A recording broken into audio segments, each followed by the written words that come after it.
Sans lumière dans son âme, nul ne peut trouver la voie qui mène à la vérité et à la justice. Voilà pourquoi nous vous apportons cette émission intitulée Éclairage, comme vous avez l'habitude de nous suivre chaque dimanche à partir de 18h sur cette chaîne Média Business Télévision. Alors, je ne serai pas seul sur ce plateau. Il n'est plus à présenter. Je serai accompagné comme invité sur ce plateau avec le pasteur Joseph Kalombo de l'église Asselou. Bonjour pasteur. Bonjour. Ça fait un bail qu'on vous a plus revu sur ce plateau. C'était dû à quoi pasteur? Parce que nos téléspectateurs souvent nous dérangent pour nous demander mais pourquoi l'émission ça ne passe plus? On fait que rediffuser les mêmes épisodes. Alors pasteur, c'était dû à quoi cette absence? Nous présentons tout d'abord les excuses aux gens qui ont l'habitude de nous suivre sur le média. Nous étions confrontés à d'autres difficultés, précisément parce que nous travaillons comme tout homme, à part ce que nous sommes en train de faire pour l'Éternel. C'est ce qui a causé, n'est-ce pas, ces décalages-là. Alors, merci pasteur. Comme vous le savez, cette émission, nous demandons à tous les téléspectateurs que nous suivent, nous parlons évidemment ici de la parole de l'Éternel. Et il serait mieux d'avoir un carnet à côté, un stylo, pour vérifier les Écritures, pour vérifier ce que le pasteur va nous enseigner dans sa prédication, dans son enseignement, pour vérifier réellement si ce qu'il est en train de nous dire est vrai et c'est écrit dans la Bible. Alors, pour commencer toute chose, nous demandons au pasteur Joseph Kalombo de nous conduire dans une courte prière avant tout. Nous voulons ensemble avec les bien-aimés qui ont l'habitude de nous suivre sur le média et les autres qui sont éparpillés à travers le monde, de prendre la position de la prière. Nous allons prier parce que ce n'est pas notre parole, c'est la parole du Seigneur. Nous voulons l'inviter, qu'il puisse nous assister pendant ce temps que nous allons passer ensemble avec les bien-aimés. Mon Seigneur, c'est toi qui es au-dessus de toutes choses. La Bible déclare que les hommes ont parlé de ta part, mais poussés par l'Esprit de Dieu. Nous voulons que l'Esprit qui était sur Michaël, sur Daniel, sur Jérémie, puisse se reposer sur notre modeste personne, afin que nous puissions annoncer ta parole. Sois avec nous du début jusqu'à la fin. Nous t'avons ainsi prié. Au nom du Seigneur Jésus-Christ, j'ai ainsi prié. Amen. Amen. Alors, nous allons commencer avec le pasteur. Nous rappelons que le pasteur nous parlait de 12 pierres. Et aujourd'hui, il va épingler sur la pierre de chryssolite. Alors, pasteur, à vous le micro. Oui, avant d'entrer dans le vif de notre sujet, nous voulons lire ensemble avec les bien-aimés. Amen. Nous sommes pratiquement dans le livre de Exode. Exode, nous sommes dans le chapitre 39. Exode chapitre 39. Nous voulons lire pour les bien-aimés. Amen. Pour que les gens ne puissent pas dire non, pasteur, il est en train de philosopher. Non, c'est la parole du Seigneur. Nous voulons lire ensemble avec les bien-aimés. Exode 39, Exode chapitre 39, verset 13. Je lis pour les bien-aimés. Amen. 4e rangée, une chrysolite, un onyx, un jaspe. Je m'arrête un peu là-bas. En fait, nous sommes en train de décortiquer un thème très important, un thème intitulé « Les 12 pierres précieuses qui étaient sur le pectorat d'Aaron », quel est l'enseignement que nous pouvons tirer de ça. En fait, nous parlons de la pierre. C'est la dimension la plus élevée dans le christianisme. Pourquoi nous disons que c'est la dimension la plus élevée?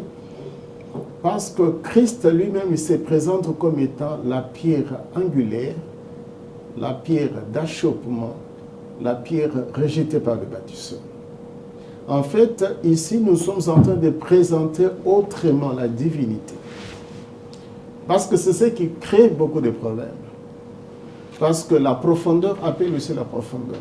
Nous voulons que les bien-aimés qui ont l'habitude de nous suivre, qu'ils puissent connaître qu'il y a un seul.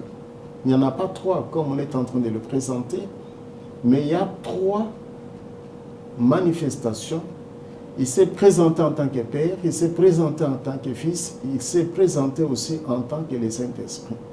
Mais la globalité de la divinité, c'est la pierre. C'est pour cela que nous avons voulu partager avec les bien-aimés qui sont éparpillés à travers le monde, même ceux qui sont déjà dans le christianisme, qui puissent comprendre, qui puissent intérioriser ces notions de la divinité, la compréhension même de l'être suprême. C'est pour cela que nous sommes en train de présenter autrement Christ en tant que la pierre. Ici, nous sommes en train de le présenter sur plusieurs facettes. Nous avons commencé en disant que il y avait 12 pierres précieuses qui étaient sur le pectoral d'Aaron. Il y avait 4 rangées. Nous avons déjà parlé de la première rangée, de la deuxième, de la troisième.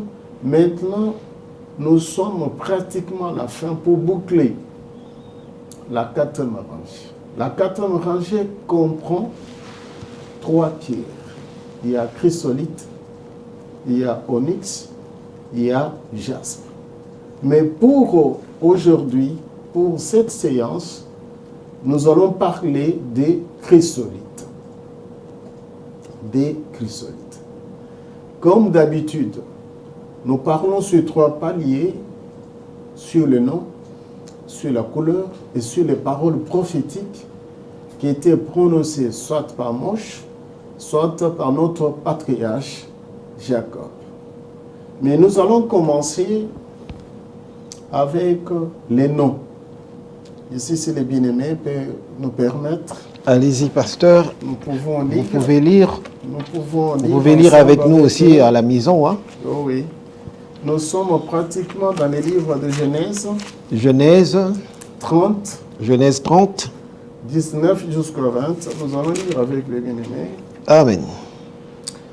Léa devint enceinte et enfanta un 6e fils à Jacob. Léa dit, Dieu m'a fait un bon don. Cette fois, mon mari habitera avec moi, car je lui ai enfanté 6 fils et l'appelait du nom de Zabulon. Je m'arrête un peu là-bas. Ok. Ici, nous sommes en train de présenter, parce que nous avons dit que les 12, ce sont les pierres précieuses. Il y avait aussi 12 noms qui symbolisent la nation israélite. Donc, chaque nom d'un enfant d'Israël, ici je suis en train de préciser enfant mâle, un fils, parce que Jacob, il n'avait pas seulement 12 enfants, en réalité, il avait plusieurs, mais on n'a pas nommé. On a parlé que d'une seule fille, Dina, qui était déshonorée. En fait, selon la coutume juive, on ne compte pas des filles ou bien de femmes.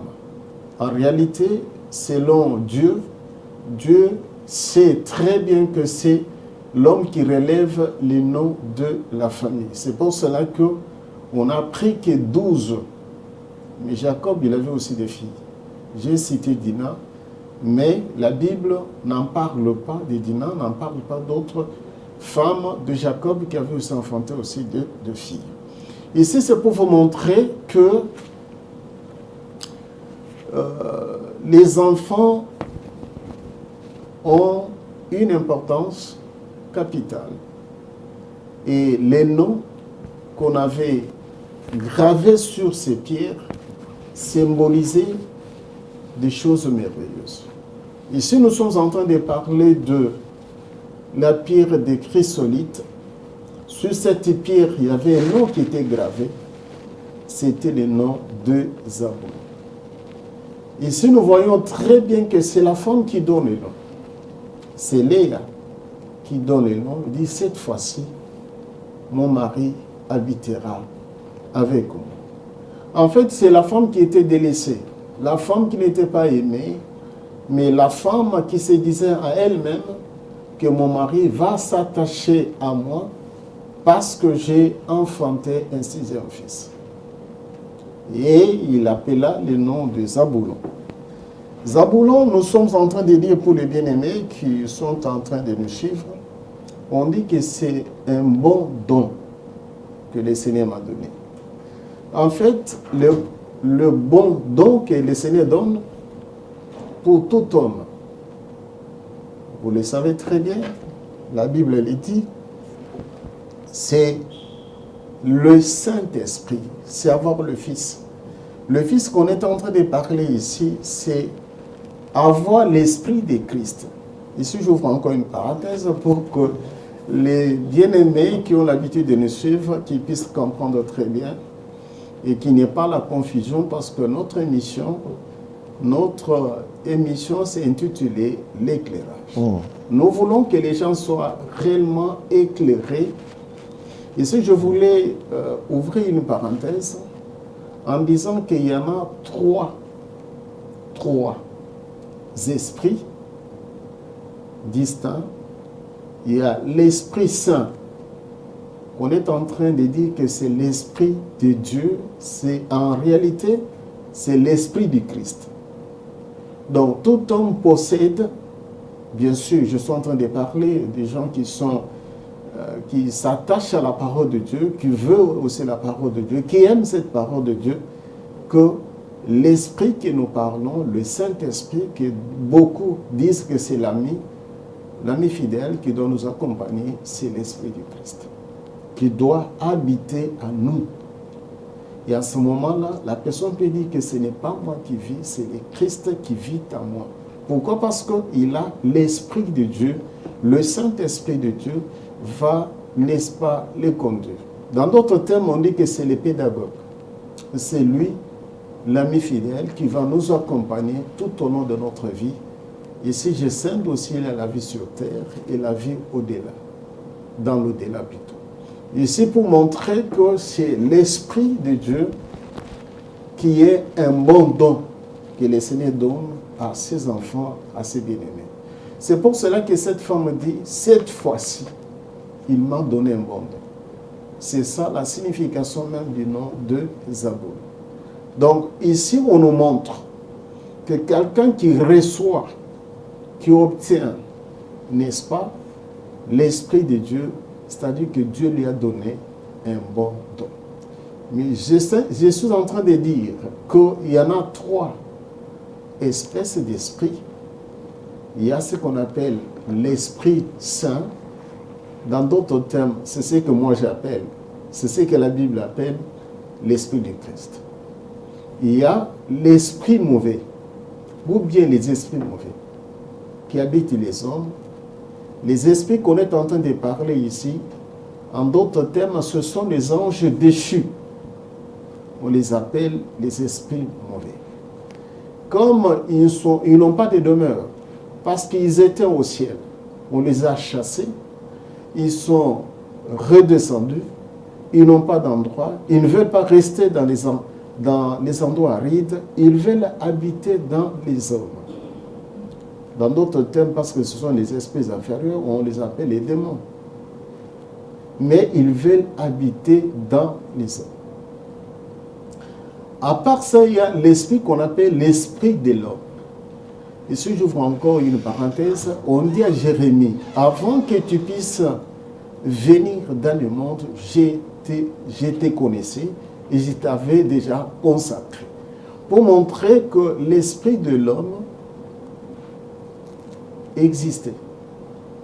Et lorsque l'homme vient dans le monde, on forme l'enveloppe, on forme un corps pour lui et il entre dans cette enveloppe-là.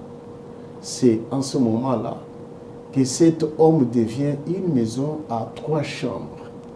Il y a le corps, il y a l'âme, il y a l'esprit. Et ce nous voulons seulement pour montrer aux gens qu'il faut posséder l'Esprit de Dieu. En fait, il constitue un bon don que nous devons recevoir de la part de l'Éternel.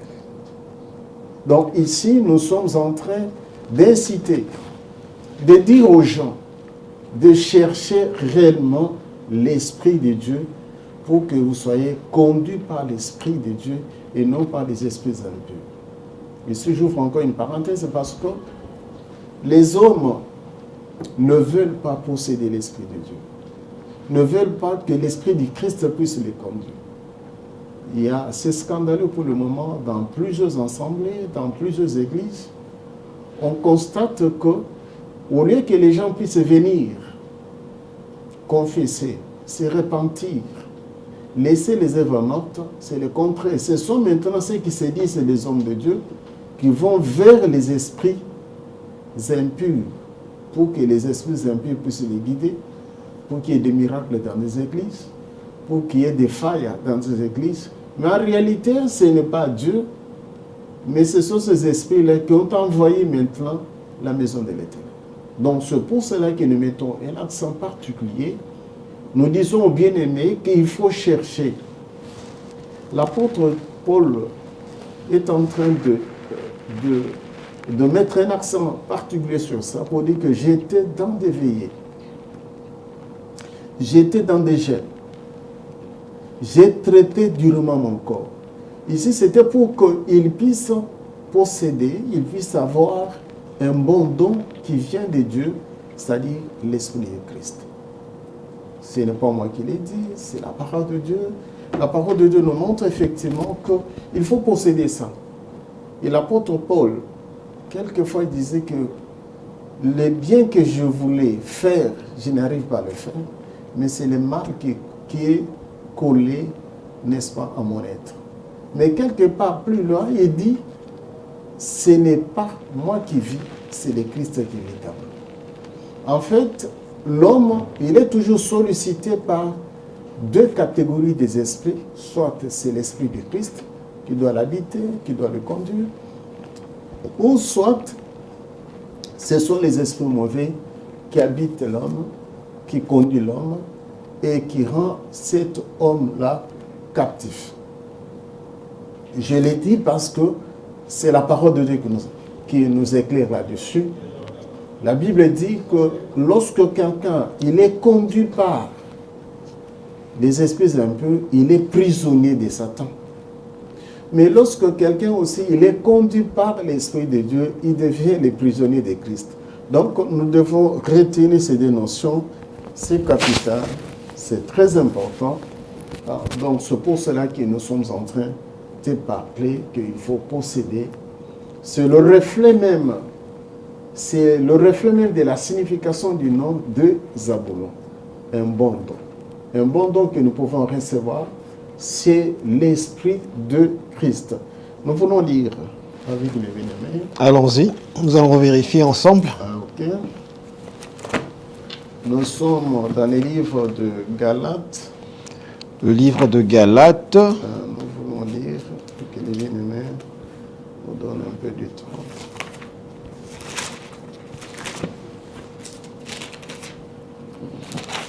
Vous pouvez lire avec nous ensemble et s'il faudrait réagir. Livre de Galates. Galates 2, verset 20. Galates 2, verset 20. Nous lisons. On dit, vous avez été édifiés sur le fondement des apôtres et des prophètes, Jésus-Christ lui-même étant la pierre angulaire. Ici, on nous montre que lorsque nous sommes en train de parler de la pierre de chrysolite, c'est la diversité des pierres, la diversité plutôt de couleurs, mais en réalité, nous tous, nous qui sommes des enfants de Dieu, nous sommes fondés sur les enseignements des prophètes, des apôtres, Christ étant la pierre angulaire. Lorsqu'on dit le Christ étant pierre angulaire, en fait, on voulait montrer aux enfants de Dieu que c'est le Christ lui-même qui est Logos, qui est la parole faite chair, la parole qui saignait, et la parole qui continue toujours à saigner, pour que nous puissions comprendre que cette parole, il y a bien sûr les écrits, mais pour rendre cette parole vivante, il faut qu'il y ait l'esprit. Parce que la Bible dit que la lettre tue, mais l'esprit vivifie. Donc nous devons en réalité posséder la globalité ou bien la totalité même de la parole de Dieu, c'est-à-dire le Verbe et l'esprit qui forment réellement la parole de Dieu en ce moment-là, parce que la Bible nous dit que c'est poussé par l'esprit. Donc il y a certaines histoires qui renferment, qui montrent effectivement que nous devons posséder l'esprit de Christ. Parce que nous voyons un homme de Dieu. C'est comme j'ai la Bible avec moi, je peux lire. Mais pour que cette parole puisse avoir la puissance, puisse avoir l'effet, il faut qu'il y ait l'esprit. C'est l'esprit de Christ. C'est pour cela que nous insistons. C'est pour cela que nous mettons l'accent particulier pour dire que non, c'est un bon don que nous devons posséder. Parce qu'il y avait quelqu'un qui disait, mais il ne comprenait pas. C'est comme les autres aussi. C'est comme nombreux qui ont l'habitude aussi de scruter les Écritures saintes et de lire. Mais en réalité, ils ne comprennent pas les Écritures. Pourquoi? Parce qu'il y a l'absence de l'Esprit de Christ. C'est pour cela que nous voulons que les bien-aimés, c'est ça l'objectif même de notre mission, que nous puissions éclairer les gens, que les gens puissent demander, que les gens puissent se donner la peine de posséder l'Esprit de Dieu. Ici, je ne vous dirai pas que non, venez chez moi, je vais vous imposer les mains. Non, c'est un don qu'on a donné à tout le monde. Il suffit seulement de formuler la requête, de demander, et ce n'est pas vous accorder ça. Parce qu'on a vu qu'il y avait quelqu'un qui disait, qui avait la soif de comprendre. C'était l'unique Éthiopien. Et le Seigneur, il avait dépêché quelqu'un pour lui expliquer. Et lorsqu'on lui avait expliqué, il dit non, il y a de l'eau, est-ce que tu ne peux pas me baptiser? Donc pour montrer aux gens qu'il faut posséder, en fait, il faut s'identifier à Zabulon. Zabulon qui est un bon don, le bon don que nous sommes en train de parler. Spirituellement, c'est quoi? C'est l'Esprit de Christ. En fait, nous attaquons le deuxième élément, le deuxième palier, c'est la couleur de la pierre des chrysolites. Cette pierre avait deux couleurs. Il y avait le jaune, il y avait le vert, qui forment ce que nous appelons la pierre de chrysolite. Les jaunes symbolisent généralement la gloire. Parce qu'on nous dit que dans la ville sainte, Jérusalem céleste, des riz ou bien des avenues sont réellement faits en or massif. Là-bas, il n'y a pas de sable, là-bas, il n'y a pas de herbes, mais c'est de l'or. Tout le riz, c'est pavé avec de l'or. Pour montrer qu'il est le Dieu de gloire, là où il se trouve, c'est la gloire qui l'entoure. Et nous aussi, nous devons chercher à être couronnés de la gloire. La gloire de Dieu. Être couverts de la gloire. Parce qu'il est dit, Christ en moi, l'espérance de la gloire. Et la Bible plutôt nous montre que au-delà de tout, on dit qu'il est le Dieu d'espérance, pour que l'espérance engendre ce que nous appelons la gloire de Dieu. Donc, en fait, ici, nous sommes en train de dire aux bien-aimés que la pierre de chrysolite a deux couleurs. Couleur de jaune, qui symbolise la gloire de Dieu. Nous voyons même sur terre, l'or, c'est une richesse. L'or, on l'utilise pour ornement, pour des bijoux. L'or symbolise la gloire. Et la gloire, la véritable gloire, c'est posséder le Christ. C'est avoir le Christ. C'est avoir l'espérance. Christ en vous, l'espérance de la gloire. Il y a le vert. Le vert symbolise la prospérité. Ici, j'ouvre encore une parenthèse parce que la prospérité, on est en train de le présenter généralement sur un seul aspect, sur le matériel. La prospérité. Or, la prospérité a plusieurs facettes. La prospérité que nous sommes en train de parler, c'est l'état aussi de ton âme. Vous devez prospérer. Parce que les gens voient seulement le matériel. Mais il y en a ceux qui possèdent le matériel, mais qui sont dans le chagrin. On dit que la richesse que Dieu donne, il n'y a pas de chagrin. Mais la richesse que Lucifer, les esprits impurs donnent, il y a le chagrin. Donc pour vous montrer que la véritable prospérité, vous pouvez avoir les biens, je ne refuse pas, mais c'est l'état de ton âme, c'est la paix du cœur que le Christ nous donne.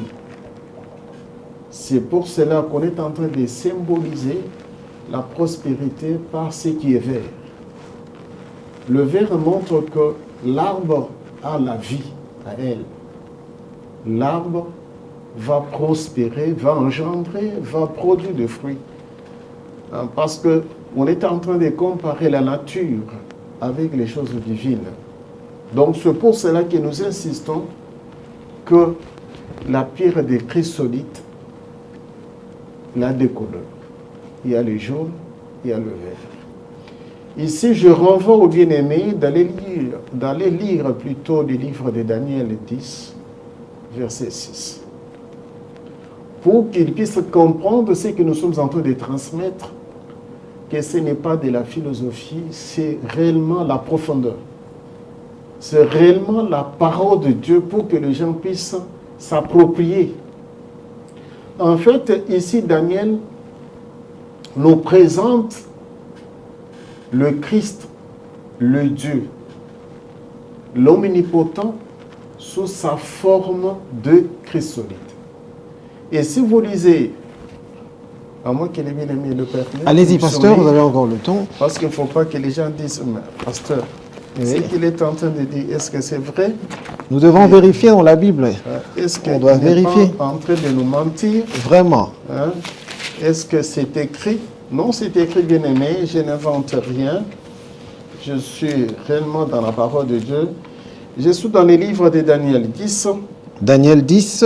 Je peux commencer à partir des 4 pour que les gens comprennent. Le 24e jour du premier mois, je m'arrête un peu tout d'abord là-bas. Bibliquement, lorsqu'on parle du premier mois, en fait, c'est le mois d'avril. Ce n'est pas le mois de janvier. Ah bon? Parce que ça, c'est le calendrier des Juifs. On appelle ça le premier mois, qui est considéré pour eux, c'était le mois où ils avaient été, n'est-ce pas, libérés, sortis, n'est-ce pas, du pays de l'esclavagisme où ils étaient. C'était le mois d'avril. On dit, j'étais au bord du grand fleuve et j'ai levé les yeux. Je regardais, voici, il y avait un homme vêtu de lin, ayant sur le rein une ceinture d'or. Son corps était comme des chrysolites. Je m'arrête un peu là-bas. Ok. Parce que les gens peuvent croire qu'on invente, on est en train de philosopher. Non, on donne le bon mais. Les corps de l'être suprême de notre Dieu, de notre Seigneur, de l'Éternel, c'est la globalité de la pierre. Ici, c'est notre bien-aimé Daniel qui voit les corps. Lui, il a vu que les corps. Ici, je peux présenter 4 personnes de grands, des hommes de Dieu, que le Seigneur avait donné le privilège de voir sa globalité. Ici, c'est Daniel, lui voit les corps de notre Seigneur, c'est la pierre des chrysolites. Pour dire aux gens que le Christ, il est la pierre. Mais son corps, c'est la pierre de chrysolite. Il y a Jean qui était dans l'île de Pantamos, qui était au soir de sa vie, qui était affaibli, mais qui était ravi en esprit. Lui, le Seigneur lui a montré la face, la figure. Il a vu que la figure avait 2 faces. Il y avait les sardoines, il y avait les jaspes. Ici, c'était un autre message aussi, c'était pour montrer qu'il est le premier, il est le dernier, il est l'alpha, il est l'oméga. Lui, il a vu. Mais il y a un autre. Lui n'a pas vu le corps, ni le visage, mais il a vu le pied. C'était Moche. Moche dit que le Seigneur lui avait demandé de préparer les anciens pour le rencontrer. Parce que les anciens voulaient voir.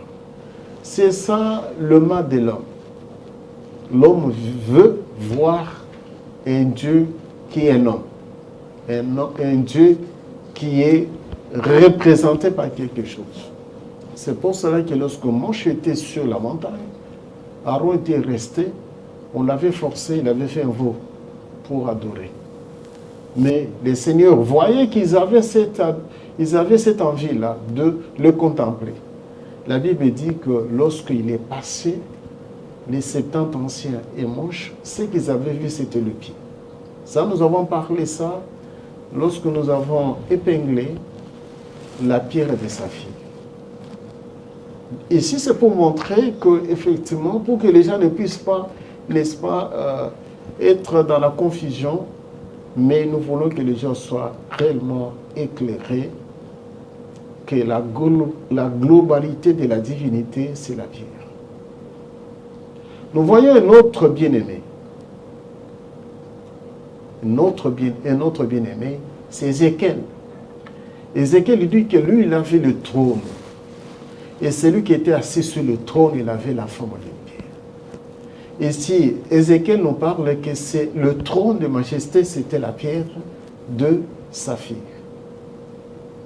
Il y a un autre aussi qui nous dit, c'est toujours Jean qui était dans l'île de Patmos, qu'il a vu que tout autour du trône, c'était la pierre d'émeraude. Et Daniel, que nous sommes en train de lire, lui, il a vu une pierre venir du ciel sans le secours d'une main, venir du ciel, tomber sur la statue et détruire la statue et devenir une montagne. En fait, ici, on présente seulement le véritable Dieu, l'unique en son genre, qui se présente en tant que la pierre. Mais ici, nous sommes en train de mettre un accent particulier. Ce n'est pas la pierre de Caligrès, ce n'est pas le molon, mais c'est la pierre précieuse. Il y a le bien-aimé Pierre qui dit que la maison de l'Éternel, elle est composée, elle est bâtie avec des pierres précieuses.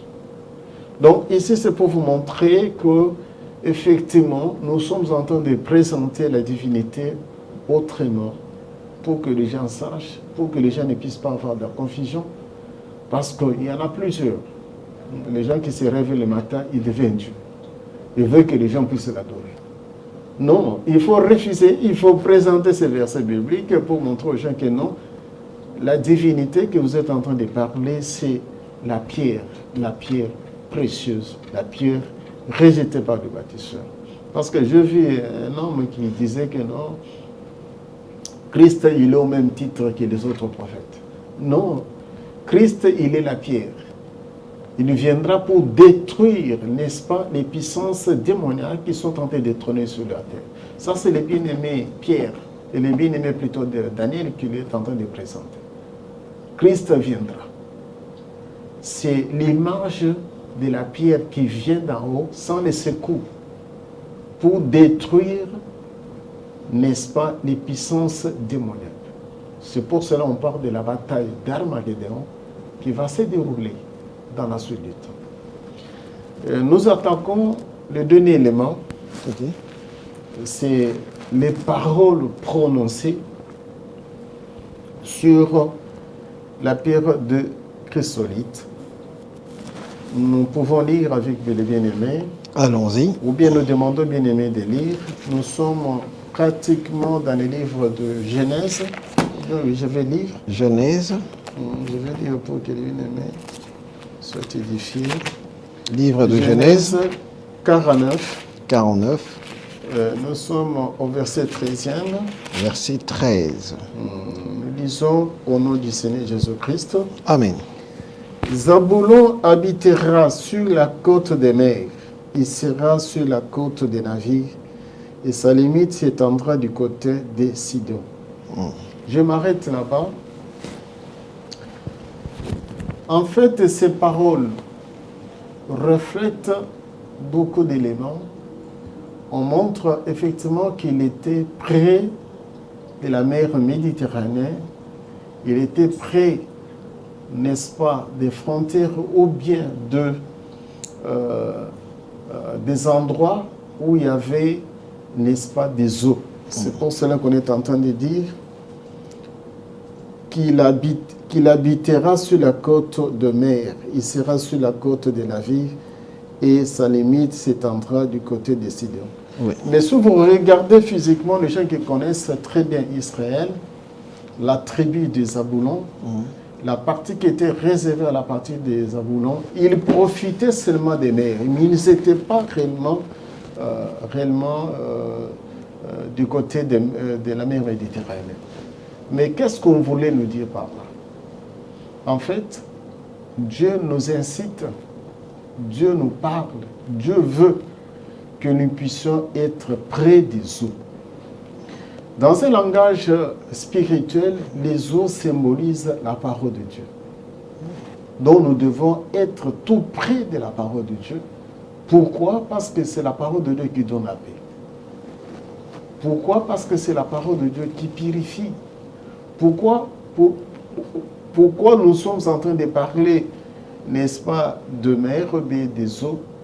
Parce que être près des eaux, en ce moment-là, vous deviez un arbre fertile. Parce qu'on dit que l'arbre fertile, c'est l'arbre qui est tout près des eaux. Les eaux que nous sommes en train de mettre un accent particulier, c'est la parole de Dieu. Parce que la parole de Dieu sanctifie l'homme, purifie l'homme. La parole de Dieu rend l'homme libre. Et la parole de Dieu donne la paix. Comme il est écrit que c'est le Christ qui est le prince de la paix, et c'est lui qui est la parole qui saigne, c'est lui la parole qui lave l'homme intérieur. Donc nous devons être tout près de la parole de Dieu, intérioriser cette parole de Dieu, la posséder, ça sera, n'est-ce pas, un véritable moyen pour que nous puissions nous sentir, en sécurité. Donc c'est pour cela que nous insistons, voici les paroles prononcées par notre patriarche d'être et de posséder, d'être tout près des eaux, avoir les eaux. Et si je fais un pas en arrière avec Rebecca, cette femme qui était intelligente, cette femme qui était près des eaux, mais qui avait la cruche. Ici, c'est Élisée qui formule la requête, qui formule la demande. Il dit au Seigneur, la femme qui me donnera de l'eau pour boire, qui acceptera aussi que je puisse donner au chameau, c'est celle que je prendrai pour mon Seigneur. Ici, on nous montre que pour être une bonne femme, la femme que je suis en train de parler, c'est l'Église, c'est toi et moi, parce que nous constituons ce que nous appelons l'épouse du Christ. Nous devons être près des eaux et nous devons posséder aussi de l'eau. L'eau, c'est quoi? C'est la parole de Dieu. Bien aimé, même physiquement comme ça, avoir une femme qui possède la parole de Dieu, vous êtes un homme béni. La bénédiction dans le foyer, dans le mariage, c'est avoir une femme, ce n'est pas une femme intelligente, mais une femme qui possède, n'est-ce pas, la cruche, qui possède l'eau, qui a la parole de Dieu. En ce moment-là, vous serez en sécurité. Vous pouvez faire autant d'années sur terre ensemble. Pourquoi? Parce que la femme possède, n'est-ce pas, la parole de Dieu qui est le symbole de l'eau il est près des eaux, il est près de cette parole-là. Donc, vous êtes un homme béni. Nous regardons directement, nous voulons lire avec les bien-aimés. Allons-y. Je crois que c'est notre dernier verset. Oui. À moins que si les bien-aimés nous disent le contraire. Non, allez-y, nous allons prendre ce verset pour atterrir en beauté. Je voulais que nous puissions lire ensemble avec les bien-aimés. Ok. Peut-être ça va nous emmener à clôturer. Nous sommes dans les Deutéronome 33. Deutéronome 33. Deutéronome 33, nous allons lire 18. Verset 18. On dit ceci. Sur Zaboulon, il dit, réjouis-toi, Zaboulon, dans tes courses, et toi, et Issachar dans tes tentes. Et si nous prenons seulement les Zaboulons, où on lui dit de se réjouir. Parce que le verbe se réjouir, c'est éprouver de la joie. Exactement. De la satisfaction. Or, la Bible nous dit ceci, celui qui a le Fils a la vie éternelle. Oui. Or, avant la joie, c'est lorsque vous avez le Fils. Le Fils que nous sommes en train de parler, pour que les gens ne puissent pas confondre, c'est le Christ lui-même. Oui. C'est posséder l'enfant qui donne la vie, l'enfant lui-même qui représente la vie éternelle. Donc, il y a des hommes, tout en étant sur terre, vous êtes déjà dans la joie parce que vous êtes déjà sauvés. Vous êtes dans la joie parce que vous allez participer en l'éléphant de l'Église. Vous êtes dans la joie parce que vous serez face à face avec les Très-Hauts. C'est pour cela qu'on nous dit de commencer à nous réjouir parce que nous sommes déjà sauvés au moyen de la foi. Par l'offrande du Christ, lui qui s'est fait victime expiatoire. Et ça, on vous montre qu'il faut avoir la joie lorsque vous êtes en Christ, lorsque vous êtes réellement édifié, consolé, qu'on a déjà expié vos péchés. Il y a la rémission des péchés. Parce que la Bible nous dit qu'un infortuné israélite, pour qu'il soit racheté, il fallait un proche parent. Il fallait verser de l'argent. Il fallait donner, il fallait rembourser pour qu'il soit racheté. Or, il y a quelqu'un que nous appelons aussi notre grand frère, notre proche parent, c'est le Christ lui-même. Il est venu nous racheter de la malédiction. Lui qui est notre grand frère, il nous a rachetés. Et maintenant, nous éprouvons de la joie parce que nous sommes en Christ. Nous ne sommes pas des possédés. Nous ne sommes pas des victimes qu'on va immoler. Non, non. Nous nous sentons en tant que des fils, en tant que des gentils, en tant que des hommes qui sont réellement libérés. C'est pourquoi on est en train de typifier l'enfant de Dieu comme étant la biche, ou bien comme étant des agneaux, ou bien la brebis. Pour vous montrer qu'il faut se réjouir parce que vous avez quelqu'un qui vit sur toi. Lorsqu'on parle de la brebis, ou bien on parle de biche, ils ont toujours quelqu'un qu'on appelle un pasteur. C'est pourquoi la Bible nous dit que Christ, il est le pasteur de nos âmes. Nous, en tant que des brebis. Il veille sur nous. C'est pour cela que nous éprouvons de la joie. Je l'ai dit parce que je sens, moi qui est en train de vous transmettre ce message, être protégé par le Christ, être guidé par le Christ, vous devez avoir de la joie. Parce qu'il y en a ceux qui ne dorment pas. Toutes les nuits ici, ils sont en train de crier, ils sont dérangés par les démons. Mais toi, lorsque tu fais les siestes, tu dors calmement parce que tu n'es pas dérangé. Vous voyez, tous ces mondes-là, les sorciers, les magiciens, tous ces mondes-là, ils ne dorment pas. Parce qu'à tout moment, ils sont dérangés par les esprits. Ils sont conduits par les esprits impurs. Mais toi, tu es conduit par l'Esprit de Dieu et tu possèdes cet esprit-là. ce que nous avons appelé l'esprit, n'est-ce pas, de Christ, ça nous donne, ça met ce que nous appelons réellement la joie. C'est pour cela la Bible dit, nous devons nous réjouir, la réjouissance en Christ. Pourquoi? Parce qu'il va nous donner le tout. Et nous allons posséder le tout. Mais ce qui est important, c'est la vie éternelle. Ici, il y a l'apôtre Paul qui est en train de dire qu'on puisse dire à Saint-Tiche, à Évodie, à Clément, que leurs noms plutôt sont déjà inscrits dans les livres de vie. Ici, pour vous montrer que lorsque ton nom est déjà inscrit comme étant un enfant de Dieu, vous êtes un homme heureux. Vous êtes un homme heureux. Pourquoi je l'ai dit? Satan, il copie. C'est un copiste. Chez le Christ, pour être réellement identifié comme étant un enfant de Dieu, vous devez avoir le sceau de l'esprit. C'est pour vous avez dit que ce n'est pas moi qui vis, c'est le Christ. Les sceaux, les arrêts de l'esprit.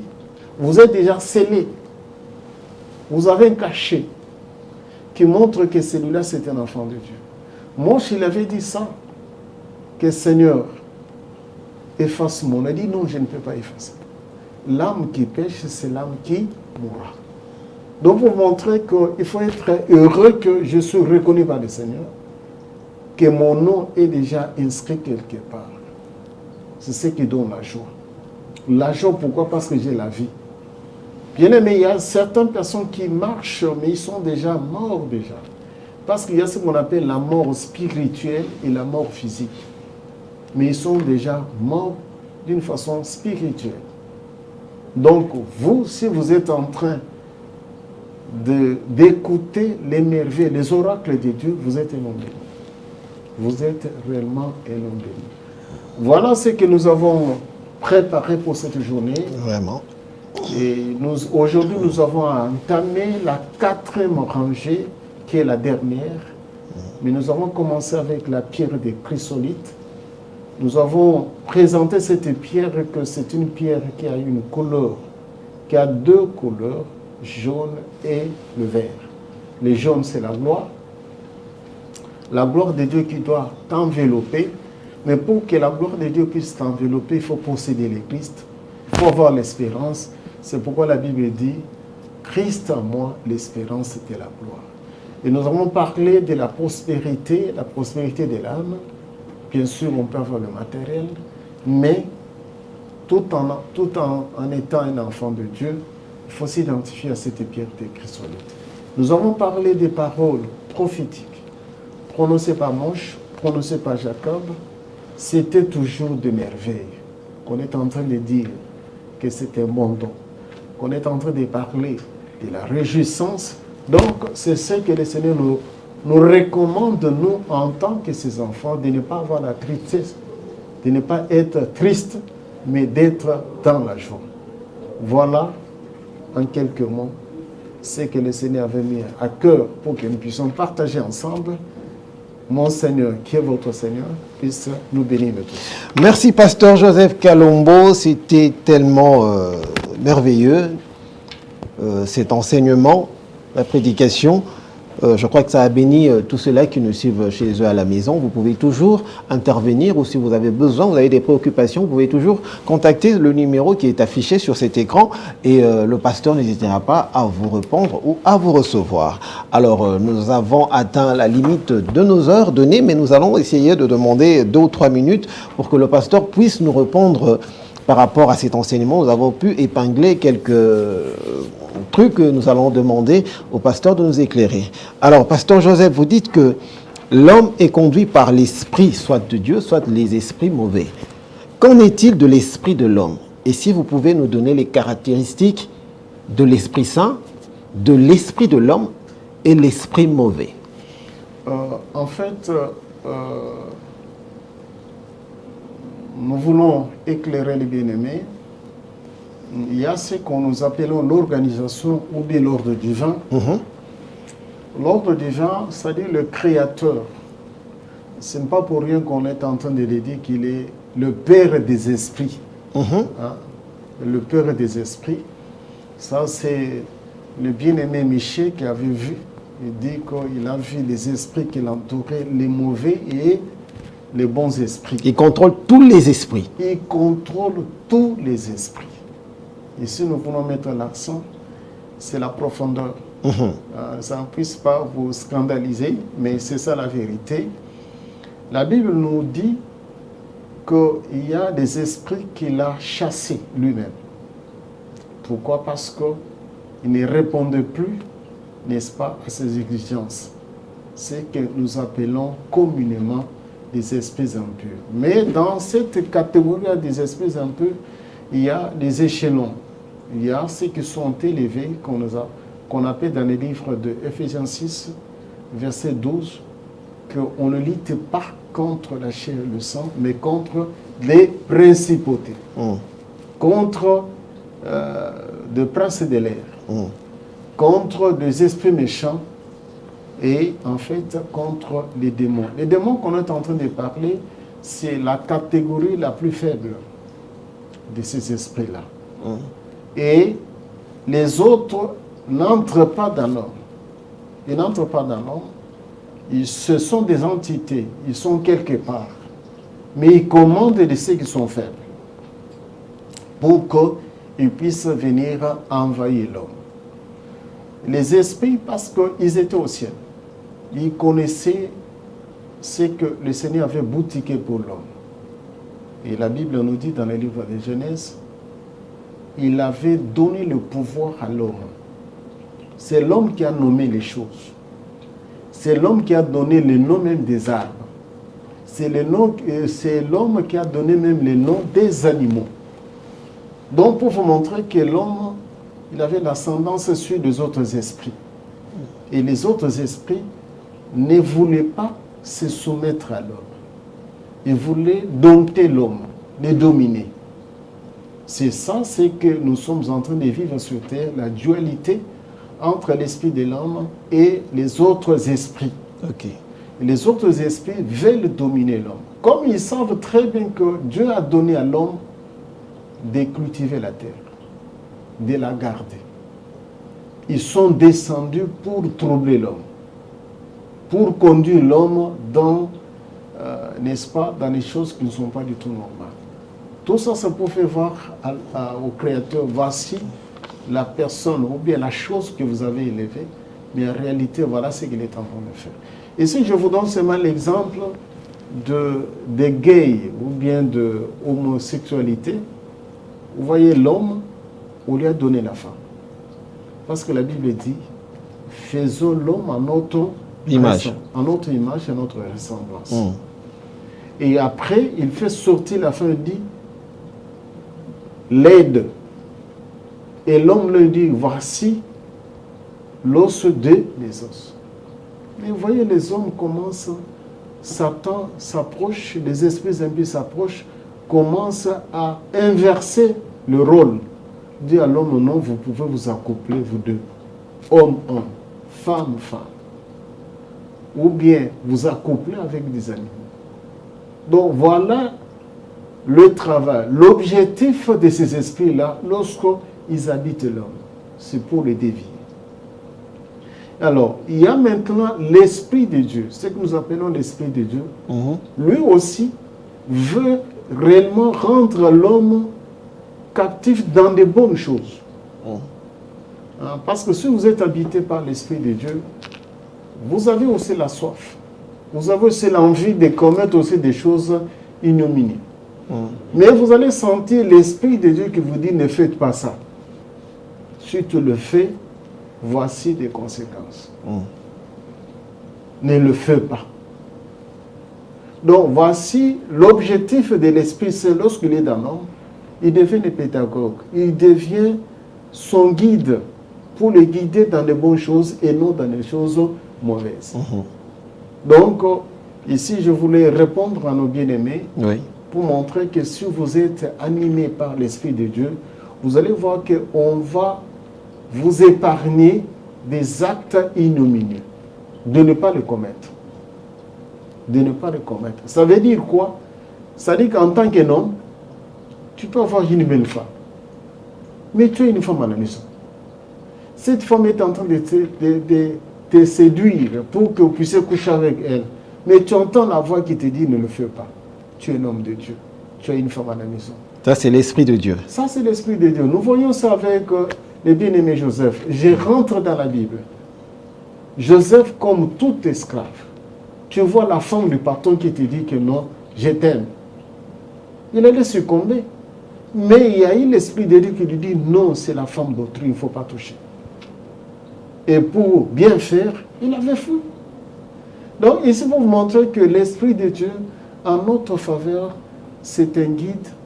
Il est là, c'est notre consolateur. Il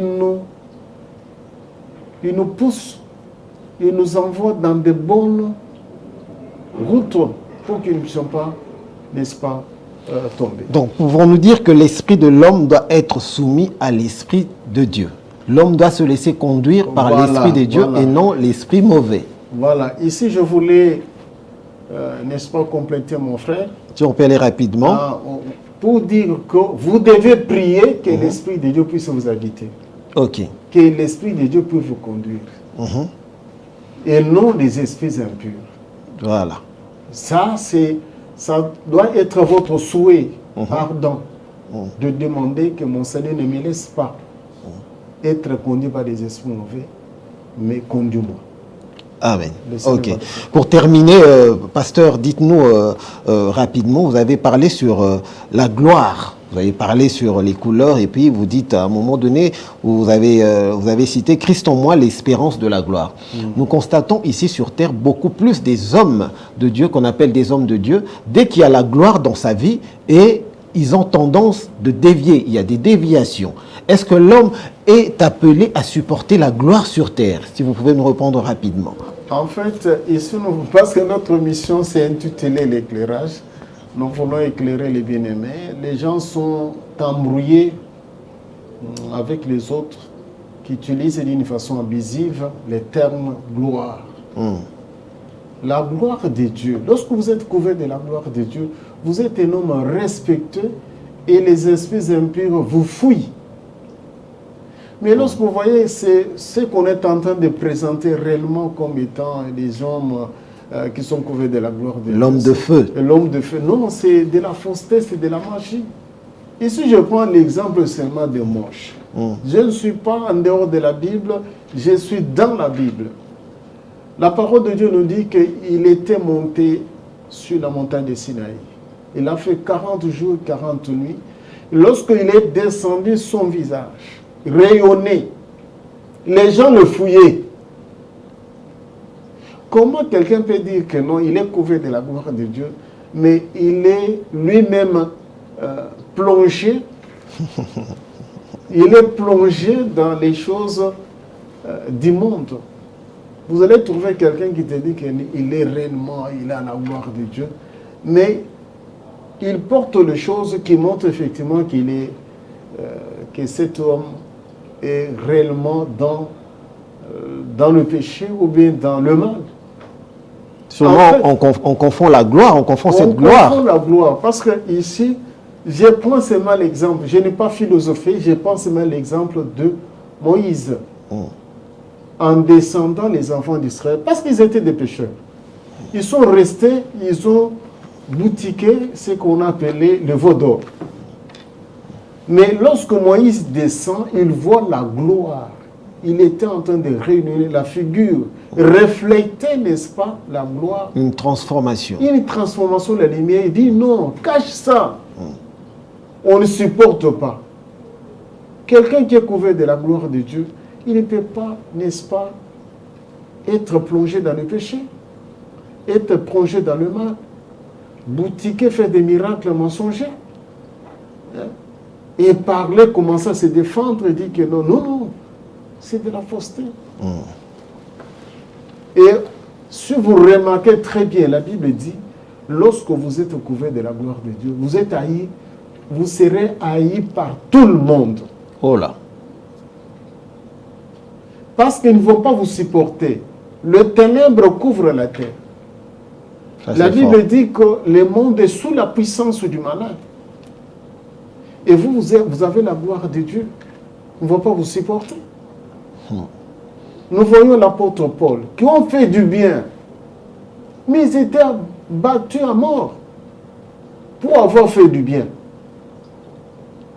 Ici, on vous dit qu'il y a eu les gens, ils se sont réunis, ils disent non, cet homme, il est en train de prêcher, il est contre nos coutumes, il est contre ceci, tout ça. Il enseigne autre chose. Il est en train de profaner, n'est-ce pas, notre déesse Diana. Diana qui était connue, n'est-ce pas, la déesse des Éphésiens. Mais nous avons des choses ici. J'ai vu une personne, je mettais parce que je suis sur les médias, toute une communauté pour dire que nous allons attaquer ce monsieur-là. Pourquoi? Parce qu'il a dit que, effectivement, Marie, c'est notre sœur en Christ. Mais il y a les gens qui sont en train de le vénérer. Si vous parlez, si vous êtes en train d'éclairer les gens, ils vont vous attaquer pour dire que non, par là, il est... Donc, effectivement, c'est pour montrer que les gens confondent la gloire de Dieu. Exactement, oui. Et avec ce que les mondains, ou bien les gentils sont en train de faire. En fait, quelqu'un qui est couvert de la gloire de Dieu, le monde ne va plus le supporter. On va y revenir sur cette histoire. Quelqu'un qui est couvert de la gloire de Dieu, le monde ne peut plus lui supporter. Alors le pasteur va revenir un jour pour nous expliquer cela, parce que nous retrouvons nos assemblées avec beaucoup plus de membres. Il y a certains qui vont même à l'extérieur. Donc comment ils font pour supporter ces hommes-là qu'on appelle les hommes de Dieu? Il y aura à boire et à manger. Alors c'en est fini, nous avons largement dépassé notre temps.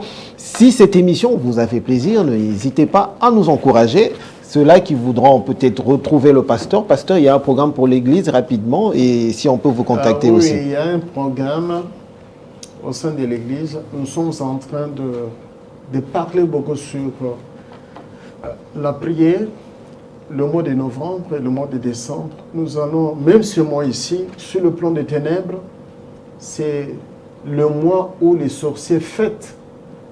Ils font leur fête. C'est pendant ce mois ici qu'on appelle le mois de Halloween. Ça, on dit ça en anglais, où tous les sorciers du monde sont en train de jubiler, et les gens ne savent pas, et ils jubilent avec les armes.